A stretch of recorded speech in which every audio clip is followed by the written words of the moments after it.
Dulux Weathershield is Australia's longest-lasting exterior paint. No other paint offers the degree of UV protection. No other paint provides the same moisture resistance. And no other paint protects against temperature extremes like Weathershield. It resists cracking, peeling or fading for up to 10 years. That's the Dulux difference.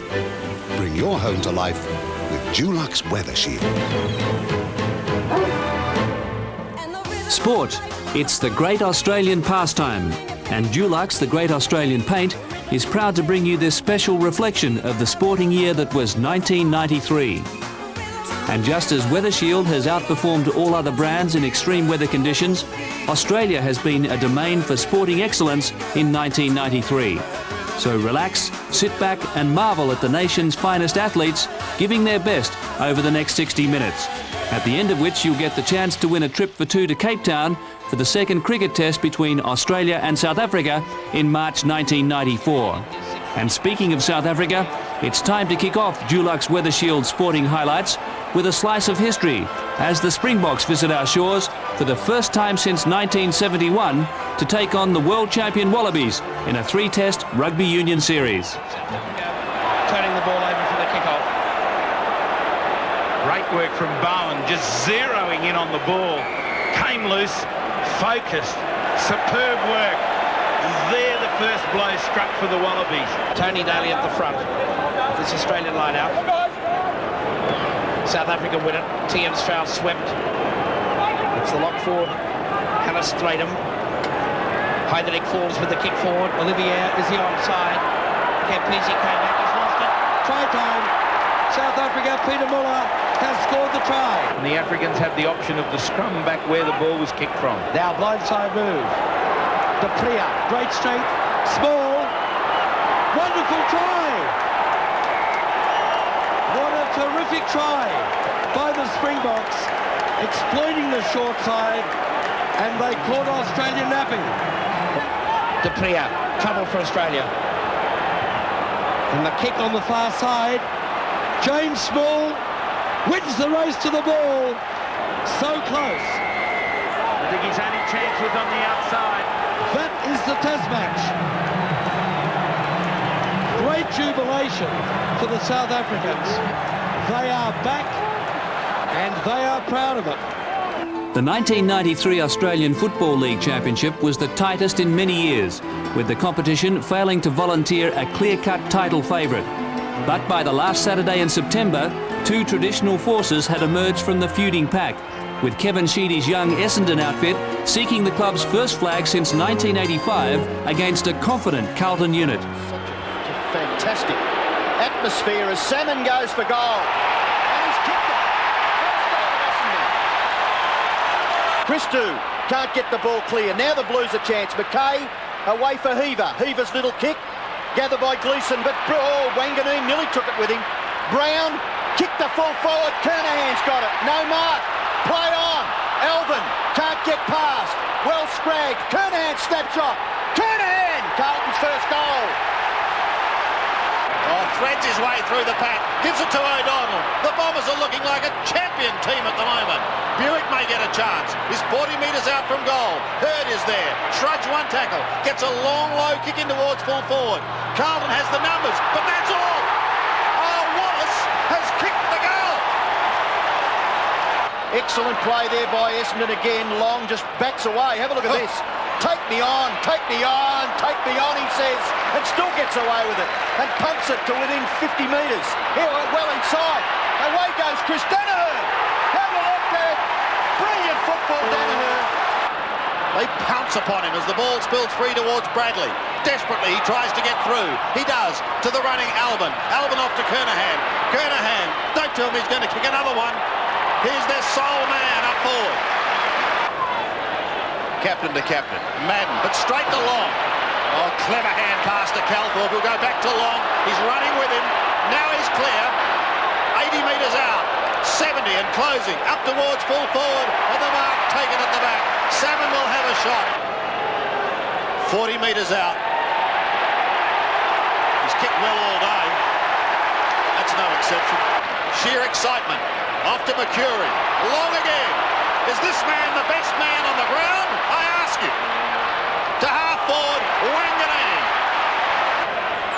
wants to cap it off with a goal. And he has. He has. Kevin Sheedy has done it again for the Bombers. There's the bounce.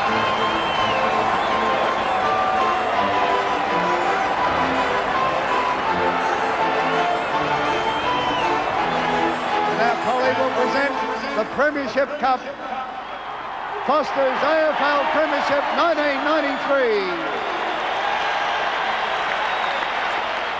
The term nail-biter is used quite liberally in sporting parlance, but never was it more appropriate in 1993 than when Australia welcomed Canada to the Sydney Football Stadium for the return leg of their World Cup qualifying duel. 3.5 hours of football played over 2 continents failed to separate the two sides, and so the battle for survival came down to a nerve-wracking penalty shootout. Mark Schwarzer, this is a chance to redeem himself. And he sends the keeper the wrong way as well. Vidmar against Forrest. And just getting it through too. The West Ham striker Bunbury. Bunbury and Schwarzer. And saved! Saved by Schwarzer! Australia are ahead 2-1 on penalties after 2 kicks each.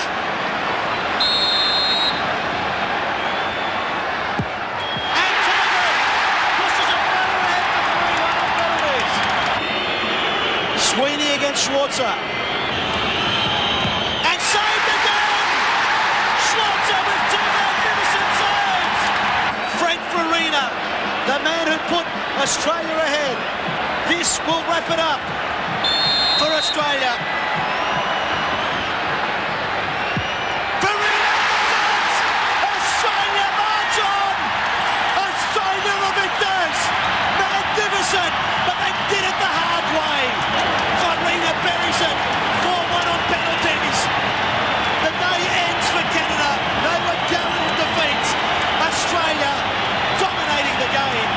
They created so many chances. And young Mark Schwarzer, he'll be regarded as the hero of this victory. Australia victorious. 2 superb saves by Schwarzer. From the soccer pitch to the cricket pitch, there's more drama and suspense to be relived on Dulux Weathershield Sporting Highlights video as we absorb the sensational events of Australia Day 1993. He's off the mark. Will he come back for the second? Yes, he will. So 2 runs from that over. Australia no wicket for 3. Yes, I agree, Tony. You are not allowed to wear advertising on your wristbands. So Reebok are getting a bit of a free plug, mate, on those wristbands. Well, that's got to be out. Yes, he's got him. LBW. It's nipped back. He's played from the crease. The question is, did he get outside the line?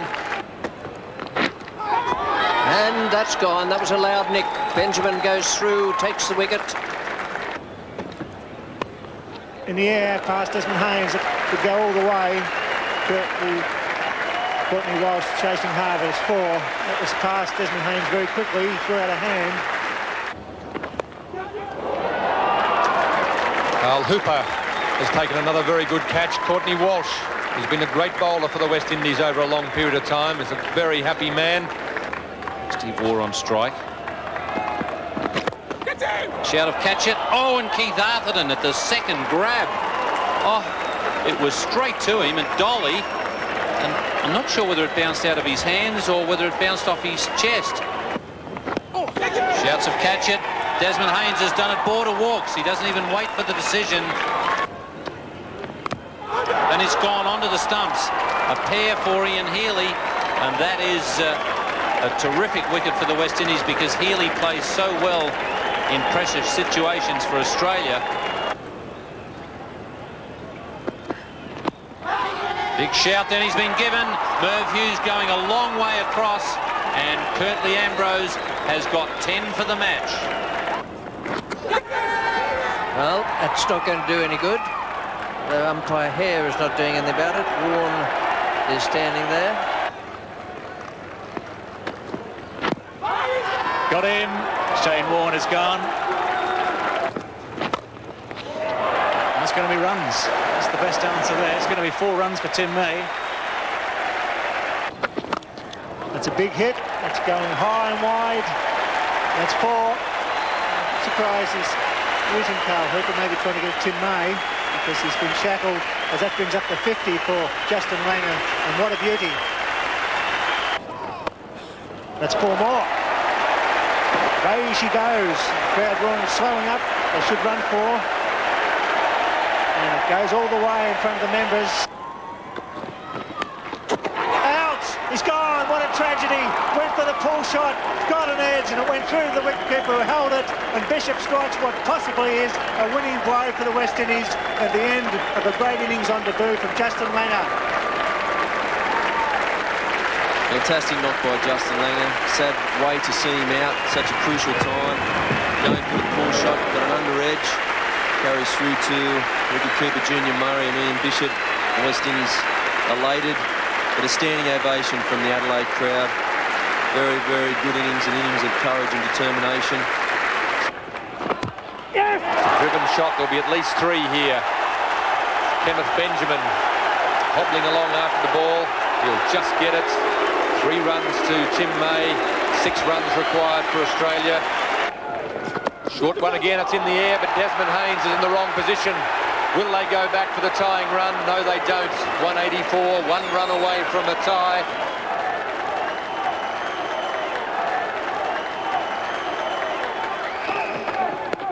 Oh, he's tried to avoid it, it's hit the bat, then he's gone. And that test match has been won by 1 run.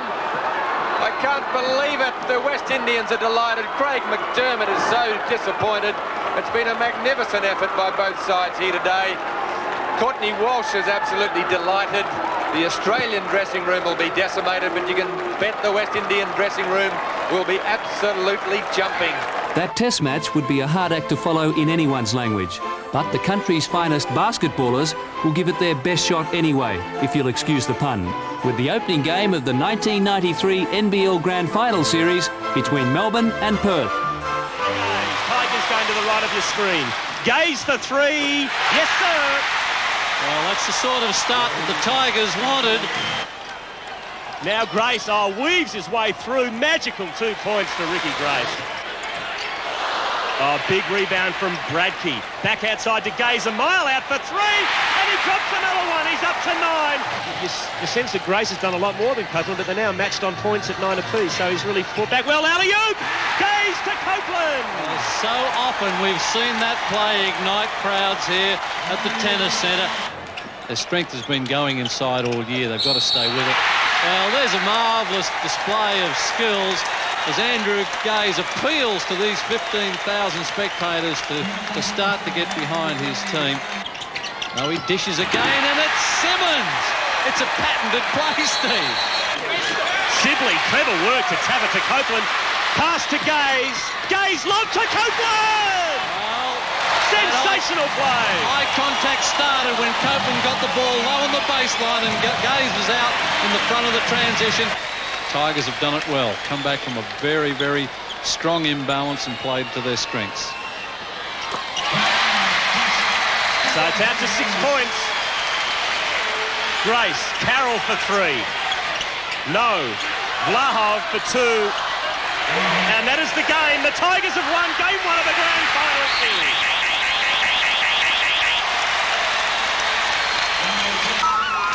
Final scores 117 to 113. In 1988, a dynamic new force arrived on the Rugby. 15 to 6. Dulux Weathershield Sporting Highlights of 93 is about to step back in time with a look at some of the past decade's magical Melbourne Cup triumphs. Now moved up to go to the lead from Mac Vogel. Kiamare's moving up now, and Kiamare shot to the lead at the 400-metre mark. Noble Comment hot in pursuit on the outside, followed by Mac Vogel. Down the outside, Mr. Jazz finishing strongly now, followed then by Triumphal March. They've got 250 metres left to go. Mr. Jazz and Noble Comment race up and grab Kiamare. Mr. Jazz on the outside, Noble Comment and Kiamare settle down to a ding-dong struggle. Noble Comment about a neck in front, Mr. Jazz on the outside, and Kiwis flying might beat them all. Kiwis come from last in a phenomenal performance. Won the cup by a length and a quarter from Noble Comment and Joel with a run. Empire Rose, Mr. Lamondi, born to be queen, running on in reckless tradition. At Tallack at the 300s, burst away from Rising Fear. 2 lengths to Sea Legend, further back Joel, Mr. Lamondi, Kiwi with a late run. At Tallack in front from Rising Fear, Kiwi running on to Sea Legend. Clark's got it one, I think. And Tulux a length and a half in front of Rising Fear. Colin Hayes wins his second cup. Balciano Apollo run out wide is going up to join Empire Rose. Empire Rose has kicked away in the cup from Apollo run now. Bono. Natsky's flying out wide. Empire Rose in front. Natsky's going to challenge late. Empire Rose a length in front. Natsky trying to get to her. Empire Rose a half in front. Natsky won't make it. And the big mare wins. Empire Rose beats Natsky. 300 metres to go and Superimpose takes the lead in the cup from Goods. Then Lord Highbrow down the outside was terrific. Superimpose in front. It could be a Friedman Fenella. Superimpose in front. Terrific coming late on the outside. Goods fights back. It's Goods, Superimpose and Terrific. And Terrific's going to win the cup for Lee Friedman. Terrific kicked away and wins it. Quinella for Lee. Terrific first, Superimpose second, Goods third. Here's Equidity and Mount Olympus down the outside with the Phantom. 300 metres to go and our Magic Man hit the front of the cup. Kingston Rule's out after him and so too is the Phantom. Here's Kingston Rule. Kingston Rule hit the front of the Melbourne Cup. 200 metres to go. The Phantom and Mr. Brook are trying hard. Kingston Rule in front. The Phantom trying to get up on the inside, but it's Bart's 8th cup and Kingston Rule wins the Melbourne Cup a length. Down the outside, Let's Elope. Here's Superimpose, followed by Castletown. Sheba's Revenge. Let's Elope hit the front of the cup. 300 metres to run. Ivory Way battling back, then Superimpose and Sheba's Revenge late. But Let's Elope has burst away and the Foster's Melbourne Cup belongs to the mare. Let's Elope bolts the cup in, wins by 3 lengths, and it's a Cummings Quinella. Sub-Zero goes up on the outside of Sir Winston. 300 metres to go. Sub-Zero got a length and a half in front. Castletown running on it. Here's Vianda Cross. Sub-Zero's kick. He's 2.5 in front of Vianda Cross and Castletown. Sub-Zero clear. Vianda Cross won't get him. And the Melbourne Cup of 1992 belongs to Sub-Zero. Sub-Zero wins by 2 to Vianda Cross and Castletown third. In the straight, it's Tiako Nick by a length. Frontier Boy second, Marrakesh to third, 3 lengths away from. Then the Phantom Vintage Crop is running on and then Drum Taps. Down to the 300, Tiako Nick a length in front of Frontier Boy. 3 away, Vintage Crop starting to storm home from Tennessee Jack. Tiako Nick in front. Vintage Crop is storming home on the outside. Vintage Crop on the outside grabs Tiako Nick, then Mercator, and the cup is going back to England. And Vintage Crop has won the Melbourne Cup by 3 lengths to Tiako Nick and Mercator. We're still in flashback mode on Dulux Weathershield Sporting Highlights video, although this time it's with runners of the 2-legged variety, as we remember a shining example of the Australian spirit in the men's 5,000 metre race at the 1990 Commonwealth Games in New Zealand. There's the great John Ngugi, Olympic 5,000 metre champion, and 4 times world cross-country champion, an enigmatic figure. Just how he will run today, no one knows, not even the Kenyan coaches themselves would predict.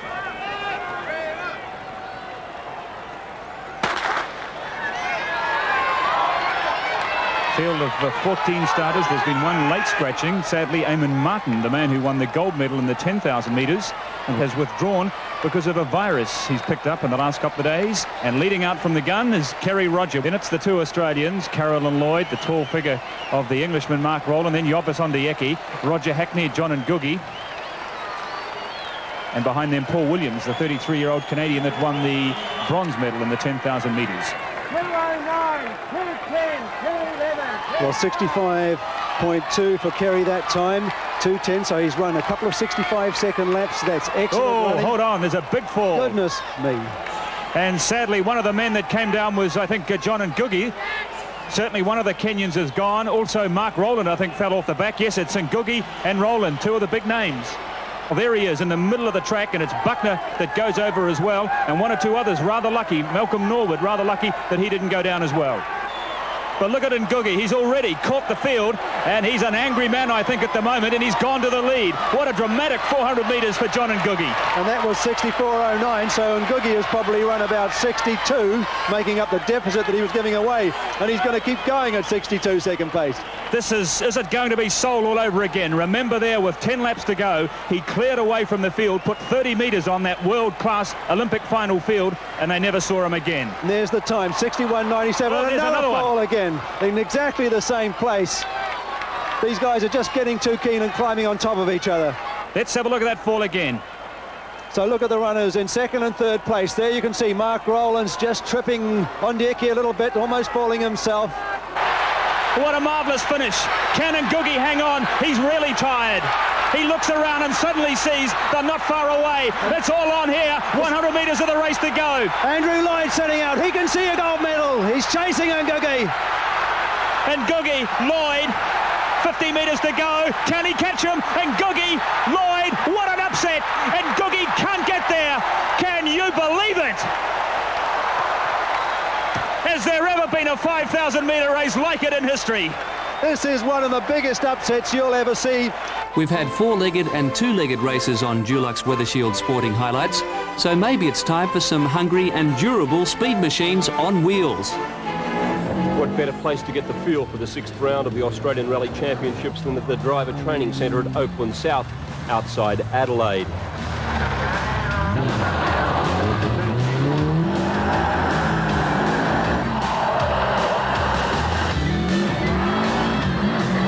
Rally fans have been waiting for New Zealander Possum Bourne to unleash the full power of his Subaru Liberty Turbo, and the defending champion here at the Festival State Rally did not let them down.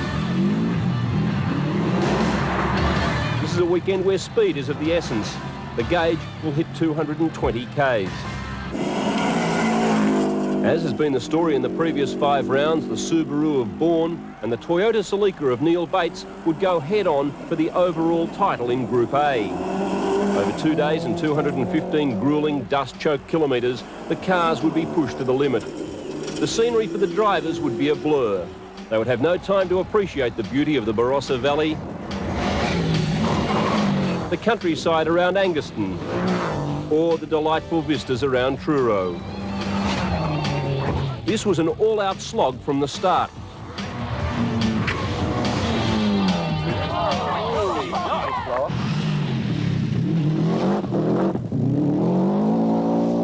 On day one, 14 of the 50 starters would fail to finish. In Group N, defending champion Rob Herridge was out after 2 stages, and the way was clear for Ed Ordinsky in his Mitsubishi Lancer. This was his home state rally, and he was out to impress. Bourne was looking ominous. For Bates and the Celica, it was a day of catch-up. On the 4th stage, however, he pushed too hard, left the road, and that was to cost him dearly.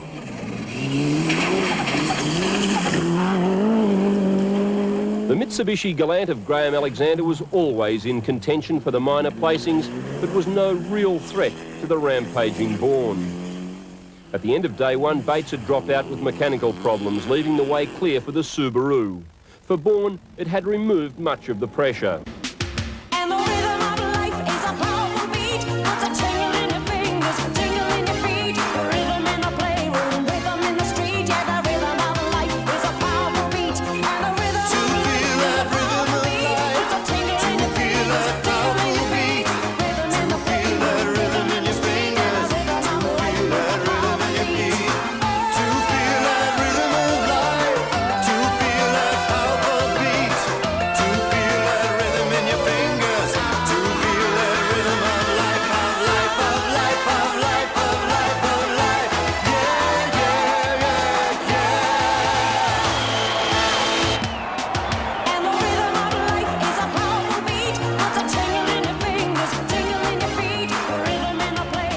You certainly would not have seen champagne being sprayed around like that in the Australian Rugby Union dressing room after their humbling first test loss to South Africa. Instead, it was time for much soul-searching in the quest for redemption at their next meeting. Ballymore Oval, Brisbane, was the venue for the second test. Stransky will go the length of the field and nail Australia with a try under the posts. What a brilliant try. That's all you can say. Australia take it through again through Tambua. He's had a stirring first test match. Now the captain Kearns goes forward. Far Jones, support of McKenzie. This is great stuff by the Wallabies. Far Jones, 4th phase. Boren, they loop. Little, Jason Little. That try is a gem. Kearns, Daly. Oh, that's a great play by Morgan. Now can he lay it back? He does. Far Jones switches direction. Gets it away now for Jason Little. Straight running. Look for the support of Gavin. Oh, he's through.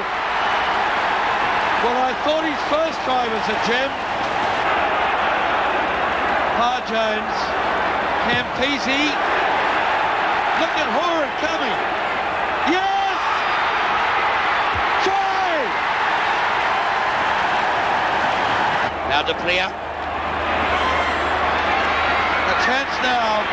Jacques Olivier scores a try for South Africa, but it's all in vain. Australia have squared the series.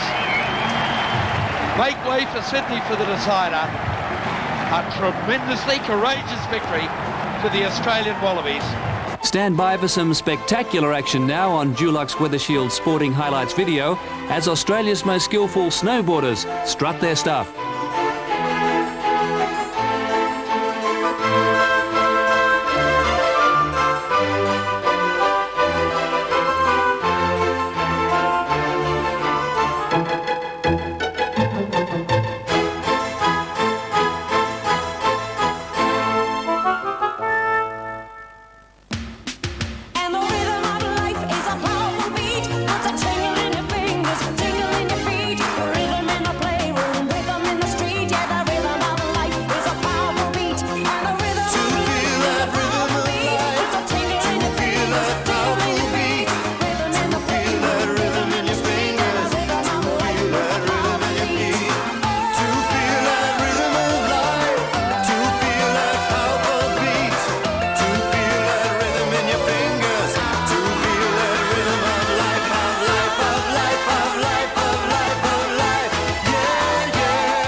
OK, we've had our adventure in the snow. It's time to address a more serious assignment as the Socceroos line up for their last giant step towards the 1994 World Cup finals in the United States. The Sydney Football Stadium was packed to the hilt in October when Australia tackled one of the world's most daunting forces in Argentina, who were buoyed by the return of their errant superstar, Diego Maradona, for the opening leg. For the big men. And now Van Blerk. Well worth the try from there. Van Blerk's been in good touch in Holland. In 10 league appearances with go-ahead Eagles, he's put away 5 goals, and that's an important sign for the Australians. Zelic.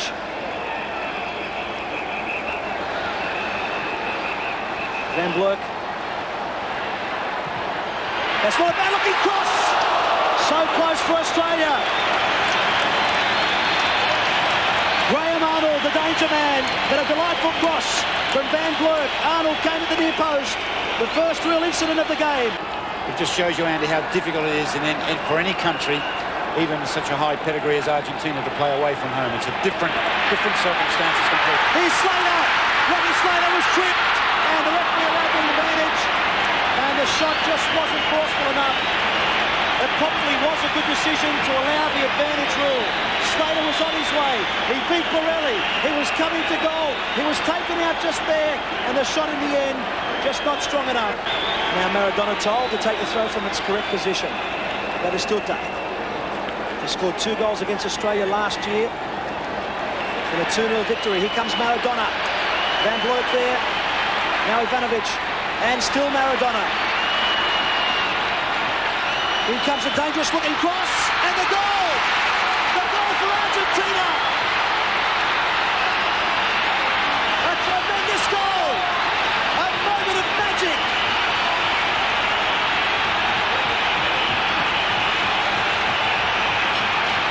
The celebrations are deafening here.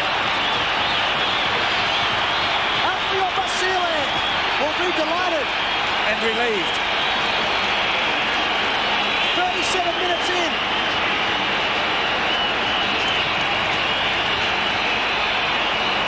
Maradona's pinpoint cross.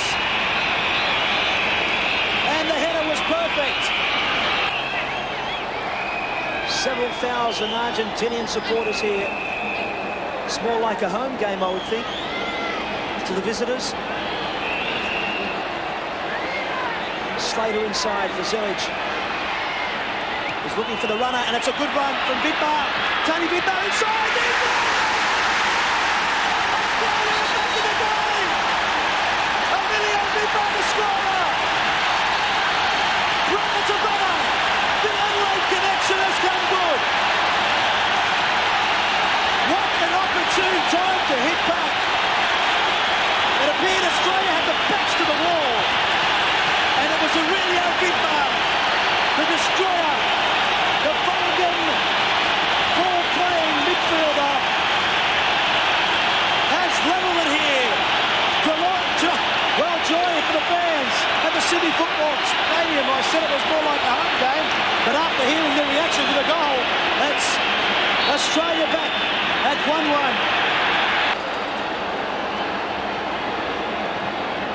That's a good-looking ball for Mitchell, and that'll be a corner. It is a corner. It did come off an Argentinian player.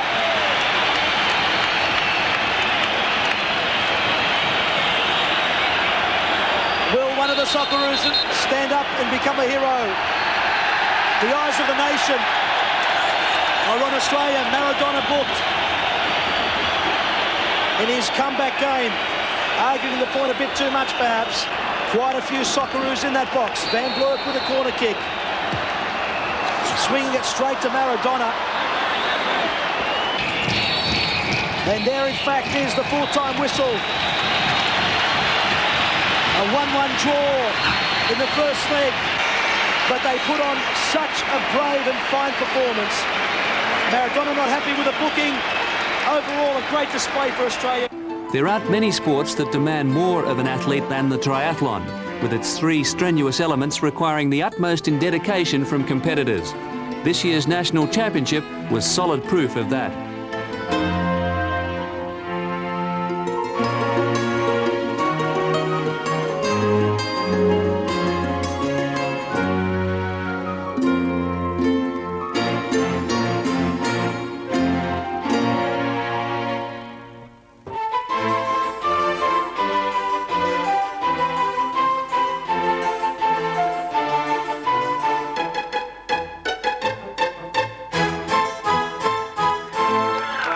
Predictably, Turner was again first out of the water in 17 minutes and 35 seconds, just 21 seconds slower than his first swim.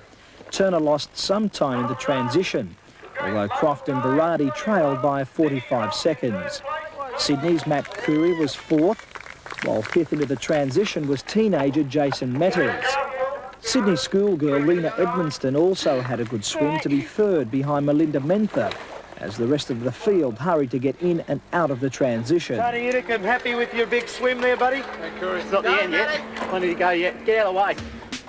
And the rhythm of life is a powerful beat. Puts a tingle in your fingers, a tingle in your feet. Rhythm in the playroom, rhythm in the street. Yeah, the rhythm of life is a powerful beat. And the rhythm of life is a powerful beat. Puts a tingle in your fingers, a tingle in your feet. Rhythm in the playroom, rhythm in your fingers.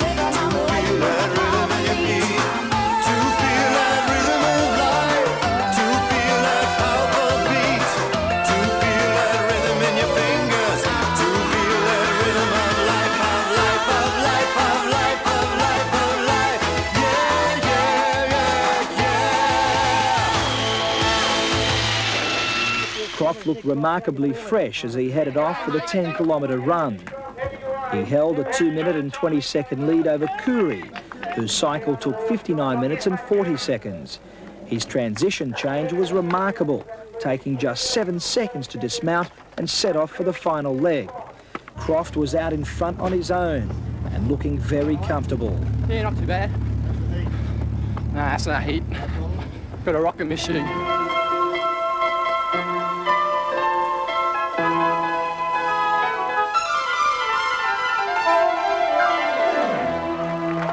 Croft won easily. His total time was 1 hour 53 minutes and 29 seconds. And with that success, he won a much-valued trip to the United States. It's just as satisfying as any of the others, and it's a good price today. So I'd like to, take advantage of that and go overseas. But, I like coming down to Sydney and race because it seems to be, where a lot of the talent is coming from now. So, it's a good win. It's time to return courtside now on Dulux Weathershield Sporting Highlights of 93 video with the National Basketball League title on the line. Melbourne carried off the first game of the Grand Final series. However, Perth now has the home advantage in their bid to set up a third and deciding match. That's captain. Gaze dishes it outside. Copeland for three. Great start, Tigers, just what they wanted. Well, the Tigers are playing as though they've got nothing to lose, which they haven't, as we see Fisher make a little left-hand lane. 2:40 left in the first quarter. Gray squeezed his way through. Great assist to Crawford. Screen set by Crawford on Copeland. Now Crawford's free.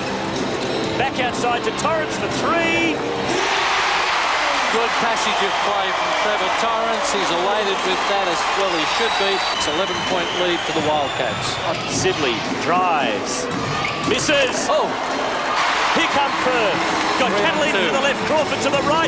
Goes all the way himself. Walter to Gordon. He's got to take the shot. He does. Another big three. Not this time.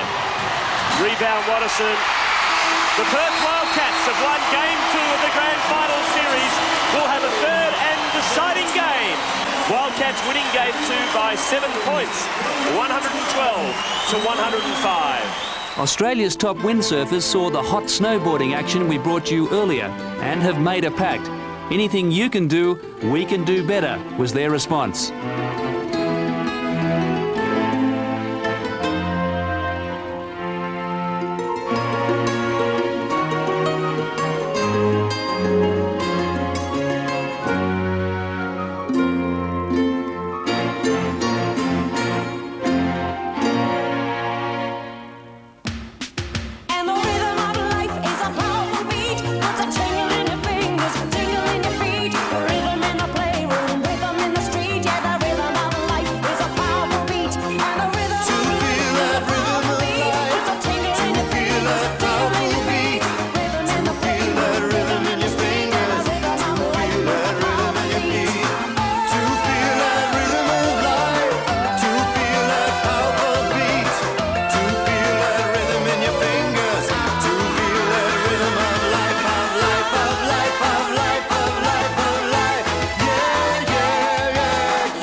Dulux Weathershield is designed to withstand all sorts of weather conditions in this sometimes harsh continent, and the Dulux Weathershield Sports Video is able to take you from the balmy to the bitter.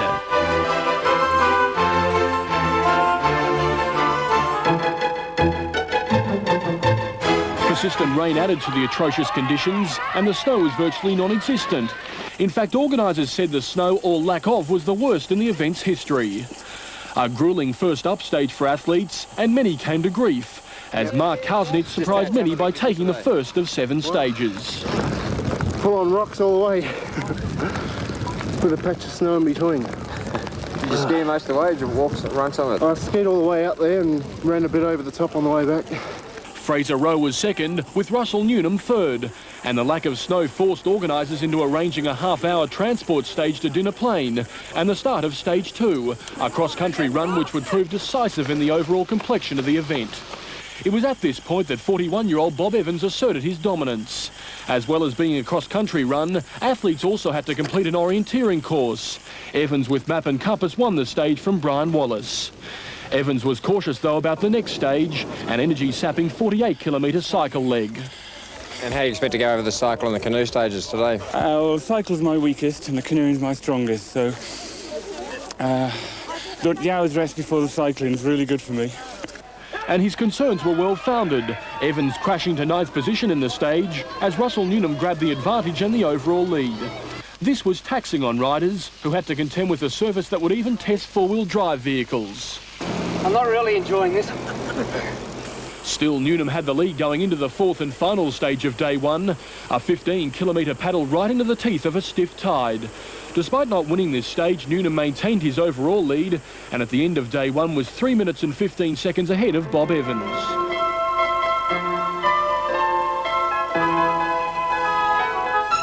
Stage 5 and a 15-kilometre paddle or whitewater trek down the Mitamita River. Evans believed this was the stage to make a move, and he did just that through the Pinball Rapids, aptly named as canoers bounce off the huge boulders. And the rhythm of life is a powerful beat. Puts a tingle in your fingers, tingle in your feet. Rhythm in the playroom, rhythm in the street. Yeah, the rhythm of life is a powerful beat. Rhythm of life, tingle in your fingers, tingle in your feet. Rhythm in the playroom, rhythm in your fingers.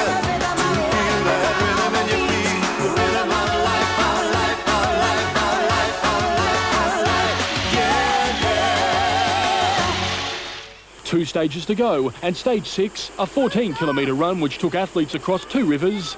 The Bundara was the first to tackle.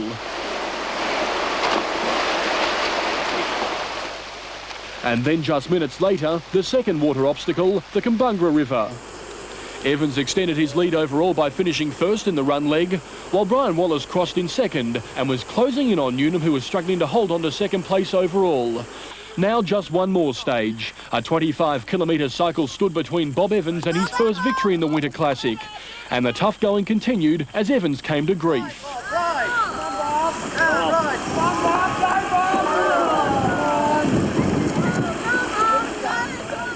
But he continued as the rest of the field tried to make it across the creek in one go. Nearly all failed, but there was one exception. Evans had just one more test, suicide drop, and the computer engineer opted for safety first, walking down the daunting drop.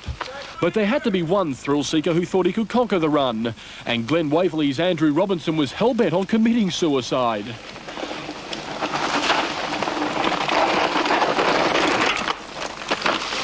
The 1993 Land Rover Classic belonged to Bob Evans, the people of Omeo giving him a rousing reception. How good does that feel to be over with? Oh, I thought it would never end. It's wonderful. The 1993 National Basketball League title has gone right down to the wire. It's one game apiece in the grand final series between the Melbourne Tigers and the Perth Wildcats. An afternoon of excellence would determine which city celebrates. Good job on him again this afternoon. Gaze to Sidley, thought about the shot, changed his mind. 10 on the shot clock. Sidley forces his way closer. First points Tigers. Turnover. Copeland for a hoop. Big jam for Menard Copeland. 18 to 11, Melbourne by 7. Every point he gets is a bonus for the Tigers. Grace for another 3. This is 14 points. 3 from 4 at the three-point line. Copeland spectacular again. Again, the lack of foul cushion from Grace. Copeland starting to work on him. Very comfortable cushion. Long way to go. This one drops, but it doesn't. Right. Vlahoff another 3. Oh, Andrew Vlahoff. So close. Copeland for 3. Makes it. Fisher. Grace. Simmons on Grace. Grace. Fisher for 3. He has to make it. Does. So a chance for Perth. They're only down by 6. Less than 30 left in the game. Huge screen set by the Wildcats. Fisher makes a 3. No panic from the Tigers bench. 21 seconds. You see another foul. This time it's on Ricky Grace. That's his 6th. Now look at the crowd behind the foul line. There are thousands trying to put Copeland off. This is pressure. Misses it. A chance for Perth. 5. They're 3 down. Can they tie it up and force it into overtime? Torrance. Foul. That's the 4th foul. They've taken about 4 seconds off the clock. That's the 5th for Simmons. That gives the Wildcats an out-of-bounds possession. Will they go early? They've lost it. No, Vlahov got it back. Vlahov. Will he be the man? He takes the free. No, in and out. I thought it was home. Goodness gracious me, I folks. thought it was home. It did everything but go in the net. That was as close as you want to get. What courage to take that jump shot. It did everything but fall. Don't touch a thing, yells out Gaze. Vlahov for 2. And the Tigers, for the first time in history, have won the NBL title. Well, super effort from the Melbourne Tigers. Great scenes of jubilation. Great presence of mind from Vlahov last time when he got that ball, Stephen. Didn't take the 3-pointer, knew 3 points weren't enough. He wanted the foul, and Bradkey was smart enough to back off. The final scores, Tigers 104, Wildcats 102. The East Coast has long been the focal point of Australian surfing. Yet Western Australia's Margaret River has done its best in recent times to snare its share of attention and high-class competition with the sort of productive conditions that prevailed in this year's Classic.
As Gary Elkerton toasts his fans, we're about to salute the judges on this maiden edition of Dulux Weathershield Sporting Highlights video.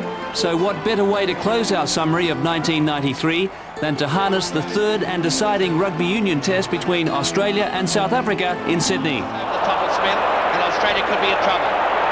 James Small, defence coming Campese. Beautiful pass back infield. James Small capitalises on an Australian error. Australia 12, South Africa 5. Australia's only ever won 3 internationals against South Africa on Australian soil. The match at Ballymore last week, and the two in 1965 chance. Far Jones, good support gathered. Drive in, clean out, play through, Kearns. They set it in another phase. Far Jones, wonderful stuff. Campese. Yes, Holland. Australia salutes Tim Horan. That is a wonderful try. That could well be the series. And this fellow is an absolute freak.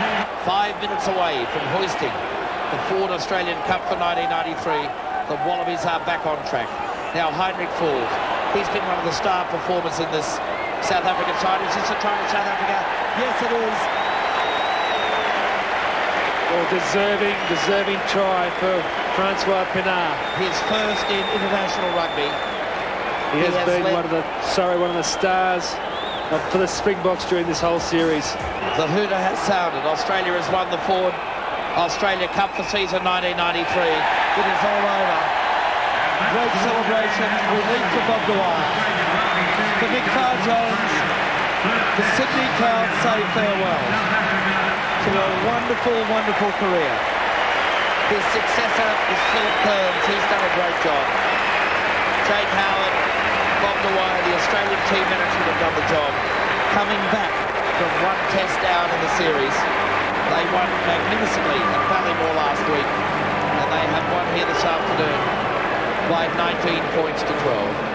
On behalf of Dulux Weathershield, this is Gordon Bray hoping that you've enjoyed our special visual assessment of the sporting year and informing you of the chance to win a fabulous trip for two to South Africa for the second cricket test against Australia in March 1994. Simply call 0055 11750 to enter and answer the Dulux Weathershield sports video question, which is: Weathershield is Australia's longest lasting exterior paint. Up to how long will Weathershield last? Leave your answer, name, address and telephone number. Good luck and thanks for investing in Dulux Weathershield. Dulux Weathershield is Australia's longest lasting exterior paint. No other paint offers the degree of UV protection. No other paint provides the same moisture resistance. And no other paint protects against temperature extremes like Weathershield. It resists cracking, peeling or fading for up to 10 years. That's the Dulux difference. Bring your home to life with Dulux Weathershield.